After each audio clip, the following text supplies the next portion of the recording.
परिसरातील एका वृद्धाच्या खुनाच्या आरोपात असलेले दोनही आरोपी गजाआड झाले असून एक विधी संघर्षग्रस्त बालकही ताब्यात आलाय।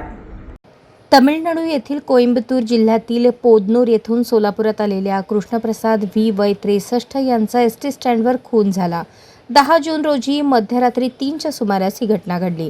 गुन्ह्यात पोलिसांनी दोघांना अटक केली असून शुक्रवारी त्यांना न्यायालयात हजर केले जाणार होते। कुणाल किसन कांबळे वय 21 राहणार रमाबाई आंबेडकर नगर न्यू बुधवारपेठ, अमन सुधाकर जेटी थोर वय 21 राहणार आम्रपाली चौक न्यू बुधवारपेठ अशी संशयितांची नावे आहेत। यात एका विधी संघर्षग्रस्त बालकाचाही समावेश आहे। मृत कृष्णप्रसाद व्ही हे साताऱ्यात डायमेकर म्हणून कामास होते। सध्या ते सेवानिवृत्त झाल्याने गावीच राहायला होते। पीएफचे काम असल्याने ते साताऱ्याला निघाले होते।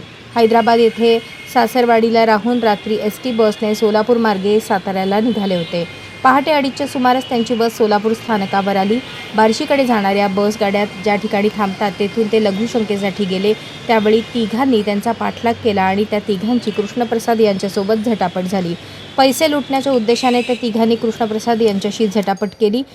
यात जमिनीवर जोरात आपटलेल्या कृष्णप्रसाद यांचा जागीच मृत्यू झाला। बस स्थानकातील फलाट क्रमांक 22 जवळ ही घटना घडली होती।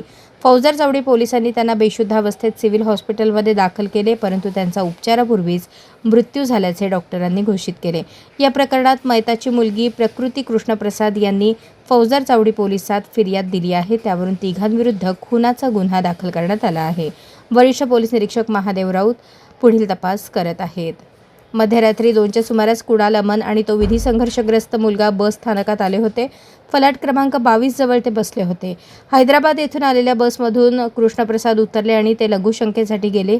त्यांचा पाठलाग करत तिघेही कृष्णप्रसाद यांच्या मागे गेल्याचे सीसीटीव्ही फुटेजमध्ये दिसले। कृष्णप्रसाद यांच्याकडील 2-3 हजार रुपयांसाठी त्या तिघांनी हे कृत्य केल्याचा पोलिसांना संशय आहे। यातील कुणाल याच्यावर पूर्वीच जबरी चोरीचा एक गुन्हा दाखल असून त्यात तो 2 महिने तुरुंगात होता। बेशुद्धावस्थेत पडलेल्या कृष्णप्रसाद व्ही यांना पोलीस सिव्हिल हॉस्पिटलमध्ये दाखल केले। त्यांच्या डोक्याला मागील बाजूस जबर जखम झाली होती।